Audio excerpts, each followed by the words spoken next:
Son estos narcos de sombrero, botas y collares de oro, los narcos, que realmente la gente que maneja narcotráfico en México, la PGR, por mucho tiempo nos puso la cara del Chapo Guzmán, de la Barbie, de los Beltrán Leiva, de los Zetas, como los malos de la película, y poco nos hablaban de que estos malos de la película en realidad son caricaturas desde el sexenio de Carlos Salinas de Gortari, donde el propio presidente, donde su secretario privado, Justo Ceja, se reunía con Amado Carrillo Fuentes, donde había claros nexos, acusaciones muy graves, penales, en contra de del propio hermano de Carlos Salinas de Gortari, de Raúl Salinas de Gortari, como lavador de dinero, tanto de Amado Carrillo Fuentes como de Juan García Ábrego. Es Vicente Fox quien cambia el juego y quien decide proteger al cártel de Sinaloa, a los Beltrán Leiva, a Nacho Coronel, a los Valencia, cuando ellos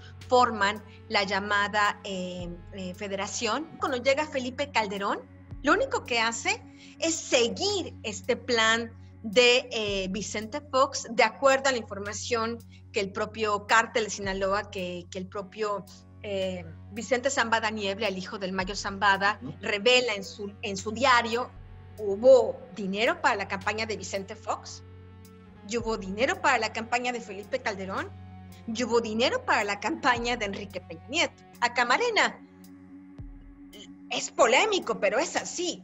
No lo mata realmente Caro Quintero, no lo mata Ernesto Fonseca Carrillo, no lo mata Miguel Ángel Félix Gallardo, lo mata el gobierno, lo mata la CIA. Tenemos a un crimen organizado que pues quiere más control y que está habituado a hacer lo que se le viene en gana y que se va a comer las elecciones, se va a comer el crimen organizado a las elecciones.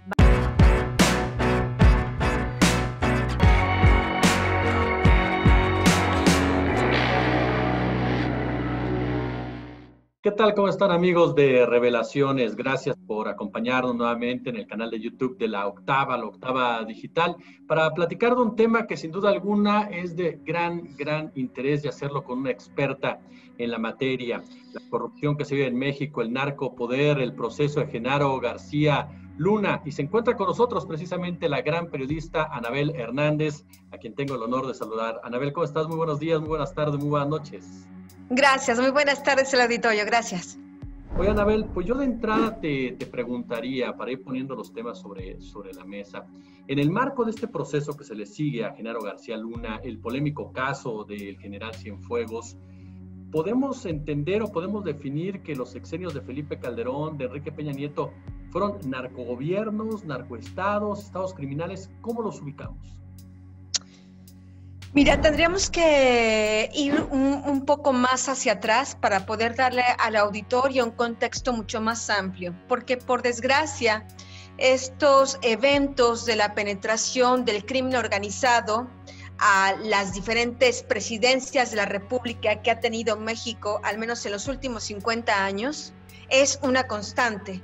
Si bien es cierto, ha estado mucho más enfatizado y ha sido mucho más evidente y con consecuencias peores, como en el caso del sexenio de Felipe Calderón, que esta colusión con el narcotráfico provocó una guerra entre narcotraficantes, donde el gobierno participó en esa guerra a favor de un cártel y solo aumentó el nivel de violencia. Si bien es cierto que ese periodo es uno de los más negros en esta materia, esta penetración del crimen organizado a la presidencia de la República en México viene de al menos de los años 70. Estamos hablando, yo he podido documentar al menos que desde el sexenio de Luis Echeverría Álvarez estaba ya la colusión, la penetración, la convivencia, la tolerancia, las complicidades entre el crimen organizado y la presidencia de la República, porque recordemos al auditorio que México pues tiene un régimen presidencial.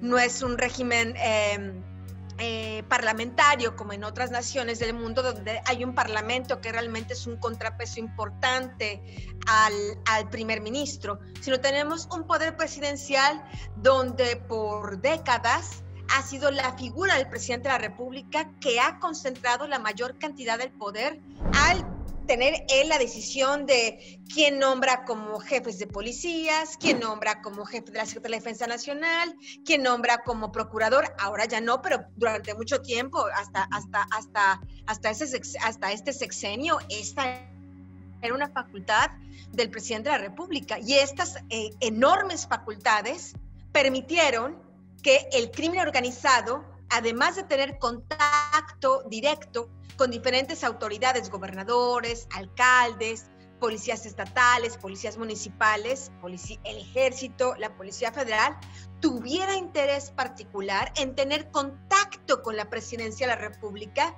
conociendo que es ahí donde se deciden muchas de las cosas en materia de economía, en materia de lavado de dinero o no, y en cuestiones de perseguir o no al crimen organizado, y a qué grupos perseguir y a cuáles no. Anabel, ¿podemos entender entonces que son los políticos, son los empresarios, los que operan realmente el negocio del narcotráfico, que los cárteles se vuelven en un momento dado un brazo armado? Es así. Realmente yo lo que aprendí a través de mi investigación que publiqué en el libro Los Señores del Narco, y de hecho por eso se llama así, porque la idea era romper con este mito, con esta falsa historia que nos han contado por muchas décadas el propio gobierno de Estados Unidos, de muchas formas, a través, no solo el gobierno de Estados Unidos, sino la cultura americana a través de sus series de televisión, etcétera, etcétera, de que son estos narcos de sombrero, botas y collares de oro, los narcos, que realmente la gente que maneja narcotráfico en México, la PGR, por mucho tiempo nos puso la cara del Chapo Guzmán, de la Barbie, de los Beltrán Leiva, de los Zetas, como los malos de la película, y poco nos hablaban de que estos malos de la película en realidad son caricaturas, gente muy primitiva, con poca educación incluso, algunos casi analfabetas, como el propio Chapo Guzmán, cuyo poder realmente radica en la ayuda y complicidad que tiene con el gobierno de México. Si el gobierno de Felipe Calderón, si el ejército mexicano en aquel momento, si la Policía Federal, Genaro García Luna, no hubieran ayudado al Chapo Guzmán y al Mayo Zambada a que creciera el imperio del cártel de Sinaloa, el cártel de Sinaloa no hubiera llegado a las dimensiones que tiene ahora.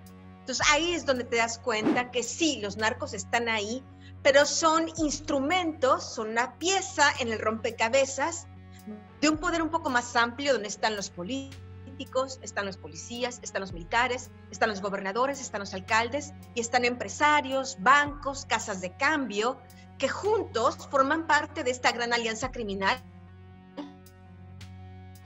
pues que tristemente está destruyendo nuestro país desde hace varias décadas. Anabel, precisamente, ¿en qué momento se le sale de control esta violencia? Porque de repente nos topamos con una guerra entre el cártel de Sinaloa apoyado, respaldado por el gobierno de Felipe Calderón, los Zetas por el otro lado, el cártel de Juárez por otro lado. ¿En qué momento pierde el control el gobierno federal del negocio? Mira, yo pienso que pierde el control del negocio, primero de manera soterrada, silenciosa, y después con esta violencia brutal, desde el sexenio de Carlos Salinas de Gortari, donde el propio presidente, donde su secretario privado, Justo Ceja, se reunía con Amado Carrillo Fuentes, donde había claros nexos, acusaciones muy graves, penales, en contra del propio hermano de Carlos Salinas de Gortari, de Raúl Salinas de Gortari, como lavador de dinero, tanto de Amado Carrillo Fuentes como de Juan García Ábrego. Ahí están los expedientes, están varios testimonios, ¿no? En esta convivencia, cuando el poder del narco comienza a comerse al gobierno, porque al principio, cuando estaba Luis H. Álvarez, había cierta fuerza del gobierno para poder controlar estas bandas criminales.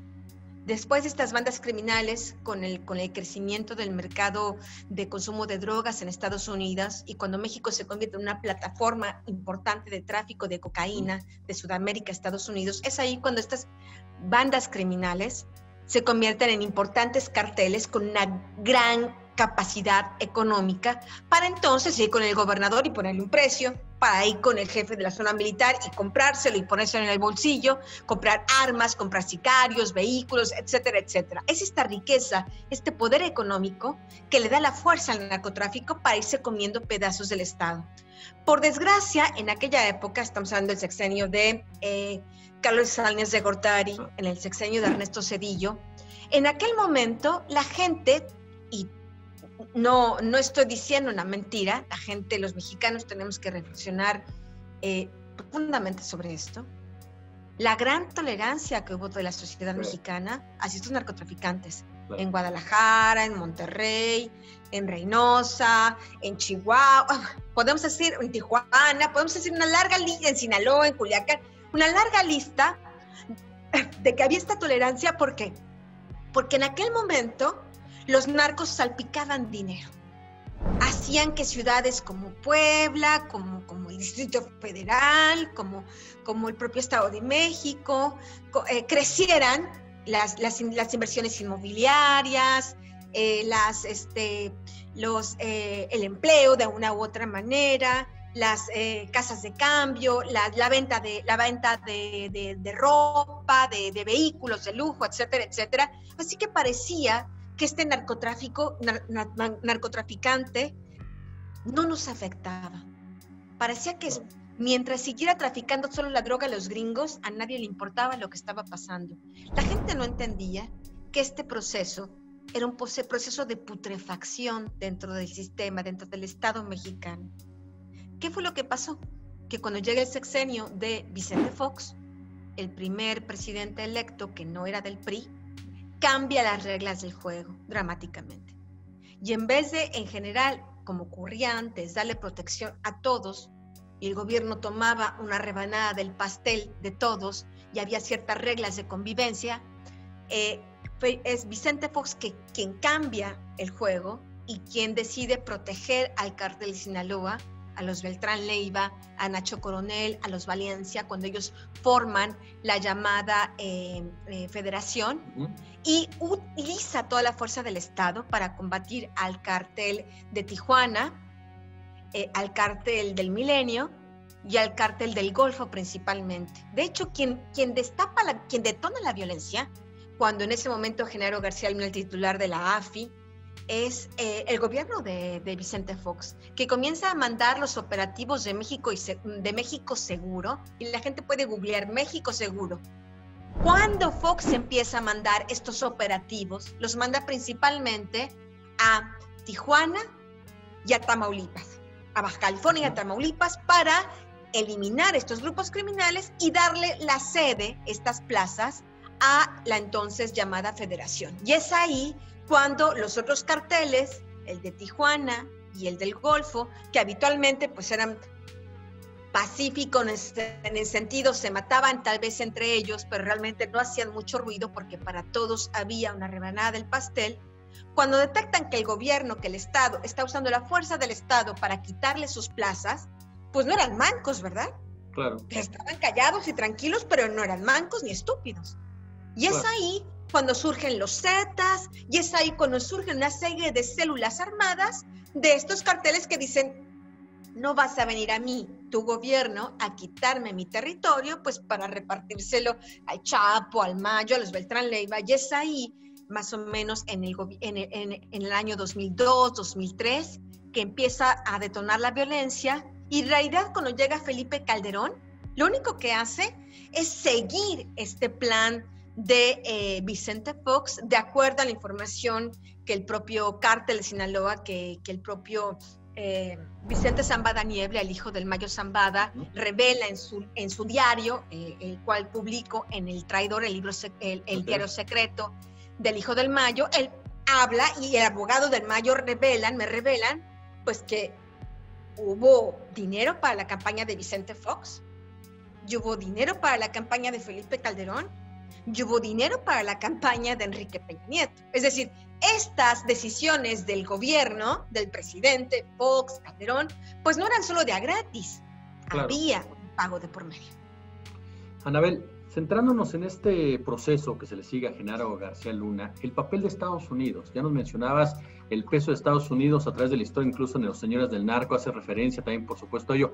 Nos cuesta trabajo de repente pensar, imaginar que Estados Unidos no supiera quién era Genaro García Luna, quién era el general Cienfuegos. ¿Cuál es el papel de Estados Unidos en toda esta trama? Mira, yo, si hay una periodista que ha sido muy crítica con este gobierno, con esta cara de doble moral del gobierno americano, he sido yo, y está registrado en mis libros. No es una cosa que ahora esté diciendo yo, es una cosa que está registrada en mis libros. ¿Qué nos consta? Recordemos que es directamente la CIA la que ayuda a conectar a estas pequeñas bandas de narcotraficantes de México con los grandes carteles de Colombia para el tráfico de cocaína. Y gracias a esto es que las bandas mexicanas se vuelven ricas y poderosas gracias a esa ayuda y conexión, ¿no? Y está el caso de Camarena, donde está involucrado ahí. A Camarena es polémico, pero es así. No lo mata realmente Caro Quintero. No lo mata Ernesto Fonseca Carrillo, no lo mata Miguel Ángel Félix Gallardo, lo mata el gobierno, lo mata la CIA. Así es. Porque él había descubierto esta colusión entre la CIA, los narcos colombianos y los mexicanos. Y es un episodio de los que los americanos pues no quieren hablar, algunos sí, por ejemplo, sí hay algunos agentes de la DEA que incluso han denunciado esto públicamente, pues porque hay investigaciones documentadas en el propio Congreso de Estados Unidos. Yo las retomo únicamente en mis investigaciones, no es una cosa que haya descubierto yo, es una cosa que ya estaba ahí asentada, documentada en Estados Unidos, pero de la que muy poco se hablaba en México cuando yo lo retomo en mi libro de Los Señores del Narco, ¿no? Está el tema, por ejemplo, de cómo el propio Vicente Zambada Niebla habla en su diario, explica con detalle las reuniones del Chapo y su padre con agentes de la DEA, cómo había estos acuerdos de, bueno, yo te entrego a todos mis enemigos y tú a mí no me haces nada, ¿no? También así fue que creció el cártel de Sinaloa, ¿no? Son cosas que están ahí, que están para la historia, que se deben analizar y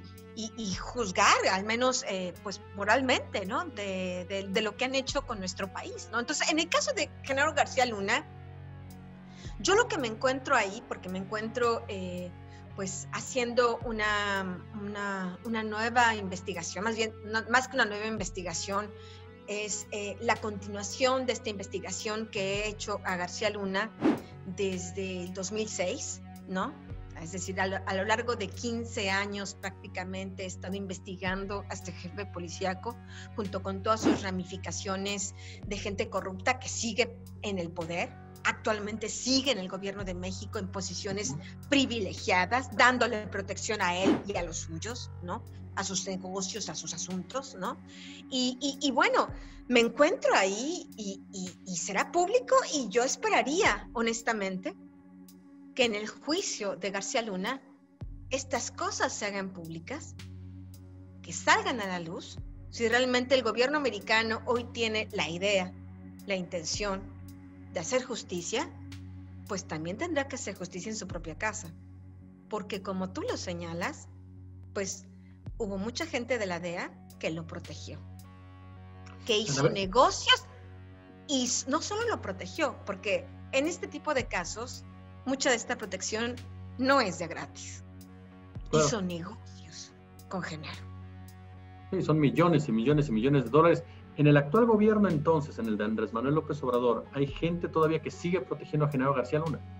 Absolutamente. Yo he publicado ya reportajes documentados con documentos, con todo el background, con los currículums. Hay al menos 6 importantísimos funcionarios en la Fiscalía General de la República que son gente directamente, no solo gente que haya trabajado con García Luna, porque esto per se, pues no podríamos decir que incrimina directamente a nadie, sino es gente que tiene currículums de corrupción, gente que trabajó con García Luna y que García Luna los impuso, los metió en la entonces Policía Federal, en el sexenio de Felipe Calderón, cuando estas personas habían reprobado sus exámenes de control de confianza, cuando pues no pasaban los requisitos mínimos indispensables, cuando violaron todas las leyes para imponerlos, pues porque era parte de sus incondicionales. Entonces estamos hablando de personas con un historial, además de irregularidades, de acusaciones muy graves en su contra que están ahí. Por ejemplo, uno es el jefe de la Policía Federal Ministerial, otro es el responsable de hacer todas las investigaciones criminales más importantes de la Fiscalía, otro es el responsable de Interpol, que en todo caso tendría que ser el responsable de ir a capturar y de localizar y capturar a Tomás Herón de Lucio, hoy con orden de aprehensión en México, a Luis Cárdenas Palomino, hoy con orden de aprehensión en México, pero pues no los halla, pues porque no los quiere hallar, porque es parte del equipo, del grupo criminal. Sí, no se va a ir en contra de los propios cuates, ¿no? Claro, y qué decir de tantos secretarios de seguridad pública en diferentes estados de la República, ¿no? Simplemente por mencionar alguno, están varios, el SAL de Aguascalientes, yo he publicado estas listas, pero por ejemplo, el más notorio y tal vez el más poderoso de todos ellos, Omar García Harfuch, que es hijo putativo de Luis Cárdenas Palomino. Es su muchacho. Le debe todo. Omar García Harfuch, que reprobó todos los exámenes de control de confianza. Omar García Harfuch, que reprobó el examen de polígrafo, donde a través del examen de polígrafo se revela que él tenía conexiones con el crimen organizado. Omar García Harfuch, que hace poco salió en los documentos publicados testimonios publicados por el periódico Reforma, que recibía sobornos de grupos criminales de narcotráfico. Bueno, pues, y que ahora está muy amarrado ahí en el fondo del corazón de la señora Claudia Sheinbaum, que tanto lo protege y lo quiere. Pues ahí están, con todas las repercusiones que eso significa para la sociedad, porque ese es el problema. No estamos hablando solo de seres que uno dice, ay, son malos y malos funcionarios y basta, sino lo hemos padecido los mexicanos en carne propia, las consecuencias de tener este tipo de funcionarios en áreas tan sensibles como estas. Anabel, ¿quién gana con toda esta violencia que azota al país desde hace tantos y tantos años y que de verdad parece no tener fin? De repente nos entramos Tamaulipas, luego Michoacán, luego Guerrero, luego Sinaloa, luego el Estado de México, la misma Ciudad de México. ¿Quiénes ganan a final de cuentas con esta tragedia? Mira, yo tengo esta visión, no sé si la gente, el auditorio la comparta. Yo la comparto realmente. Yo llevo más de 25 años ya casi 27 años siendo periodista, siendo reportera. He investigado todos los niveles de corrupción, pequeños y gigantes. Y lo que te puedo decir es que la gente corrupta es estúpida, porque solo piensa en el corto plazo. Piensa en lo que se va a llevar al bolsillo hoy, en la maleta de millones de dólares de hoy, de mañana, de pasado mañana. No ven a largo plazo. Al final, esta violencia no va a beneficiar a nadie. En el corto plazo puede llenarle los bolsillos, y le llenó bastante los bolsillos a Genaro García Luna y a toda esta fauna de policías corruptos. Pero al final, esta violencia y esta corrupción, esta violencia auspiciada, protegida, alentada por la corrupción, está destruyendo a nuestro país. No quedará nada ni siquiera para los corruptos. Y yo creo que eso es algo que la gente tiene que comenzar a reflexionar. No quedará nada, a menos que quieran comprar un cohete e irse a la luna, ¿verdad? O tal vez se compren un yate y se vayan a otro país. Bueno, Genaro García Luna destruyó México y se fue a Miami, ahí a sus grandes residencias, ¿no? Aún así, dejó destruido México, y México destruido de una u otra manera se lo come, lo arrastra. No puede evadirse de eso. Y me parece que esa es la peor perversidad de esta corrupción y de estos corruptos, que en su afán de resolver su ambición y su imbecilidad inmediata, no piensan en el largo plazo, no piensan en el país, porque primeramente es gente que tiene hijos, tiene madres, tiene amigos, tiene hermanos, ¿no? Y todo lo están dinamitando. Al final, aunque pareciera que en el corto plazo ganan muchos, al final no gana nadie. Oye, Anabel, ¿hubo rompimiento del cártel de Sinaloa en algún momento con la clase política, ya con el cártel de Sinaloa. Tengo muy presente, por supuesto, lo que tú denuncias en los señores del narco, para que la gente lo sepa, el caso de Juan Camilo Mourinho, de Francisco Blake Mora. ¿Qué tanto pesó el cártel de Sinaloa en las muertes de estas personas? En pocas palabras, ¿fueron ellos los que los mataron, los que los asesinaron?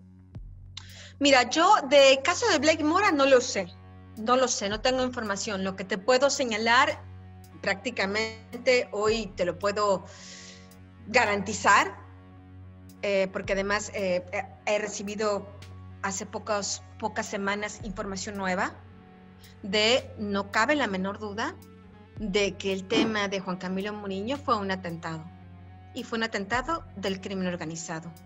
Y fue un cobro de facturas del cártel de Sinaloa a Felipe Calderón después de la detención del rey Zambada, del hermano del Mayo Zambada. Fue justamente ese atentados ocurrieron apenas unas horas, días después de la detención del rey Zambada. Todavía hubo llamadas a los Pinos de la organización que empezaron diciéndole, mejor suéltalo, porque pues habíamos llegado a un arreglo, los arreglos son arreglos. En realidad Calderón no quería detenerlo.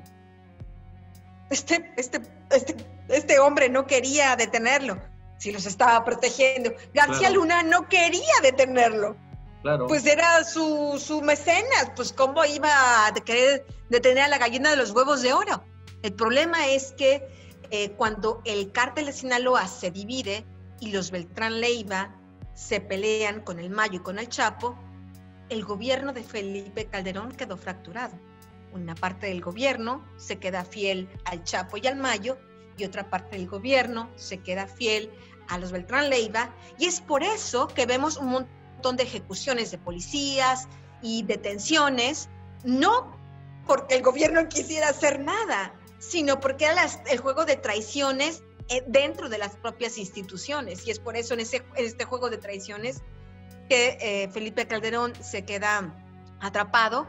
Y bueno, lo que me han informado hace pocas semanas, yo no he visto el video, pero me han informado que ya la familia de Juan Camilo Mourinho pudo ver ya un video, se les mostró un video donde es claro que el avión estalla en el cielo. Tú recordarás que lo que se nos dijo oficialmente es que había habido una turbulencia porque había volado muy cercano de otro avión y que la cola de no sé qué y no sé cuánto del vientos lo había hecho precipitarse ahí en pleno Paseo de la Reforma, ahí en la zona esta de Prado Norte, Prado Sur. Bueno, pues no fue así, sino que como se había corroborado, como desde aquel momento mucha gente había dicho, había habido una explosión en el cielo, pues eso es lo que pasó. Anabel Hernández, usted la acaba de escuchar, una de las mejores periodistas de verdad en México de investigación, conocedora a fondo del tema del narcotráfico. Anabel, yo te agradezco muchísimo estos minutos para revelaciones, y para concluir, ya me comentabas lo de la Fiscalía General de la República. ¿Tú ves algún cambio en materia de combate al narco de parte de esta presidencia de López Obrador, o no ves ninguno de plano? Pues no, yo la verdad no veo ninguno, y a mí me preocupa una cosa. Me preocupan dos cosas. En el próximo 5 meses tendremos una elección histórica en México, donde se elegirán a 15 gobernadores y centenas de presidentes municipales, diputados locales, diputados federales, alcaldes, etcétera, etcétera, ¿no? Y por otro lado tenemos un gobierno que pues no dice ni pío sobre el crimen organizado, como si simplemente por no mencionarlo no existiera más. Y por otro lado tenemos toda esta violencia, ejecuciones, zonas urbanas como la propia Ciudad de México, que se ha convertido en un centro de balaceras, ¿no? Lo que ocurrió en Zapopan ayer, ahí en plena luz del día, ¿no? Es una cosa, hay un centro comercial muy, muy conocido ahí en esta región de Jalisco, terrible, ¿no? Bueno, tenemos a un crimen organizado que pues quiere más control, y que está habituado a hacer lo que se le viene en gana, y que se va a comer las elecciones, se va a comer el crimen organizado a las elecciones, van a cooptar de una u otra manera a estos candidatos. Por ejemplo, en Sinaloa es tradicional, y está de nuevo todas las informaciones y documentos que hay al respecto de cómo el cártel financia a todos los partidos políticos. No son de Morena en particular o del PAN, ellos le van a todo. Es como apostarle a todos los caballos, así el caballo que gane, ellos ganan. De eso se va a tratar estas próximas elecciones y me parece que el silencio, que la permisidad que está habiendo por parte del gobierno federal, pues será gravísimo. A lo mejor la gente piensa que los carteles no existen, pues porque el gobierno no habla de ellos, ¿no? Pero tantos mexicanos, y lo sabemos, sufren esta epidemia del crimen organizado todos los días de sus vidas cotidianas, independientemente de que para este problema no hay un espacio en los discursos del presidente o del gobierno federal. Anabela Hernández, te agradezco muchísimo de verdad esta plática con Gracias. Revelaciones en la Octava Digital, y te mandamos toda nuestra admiración y respeto. Muchísimas gracias. Gracias al auditorio. Hasta luego.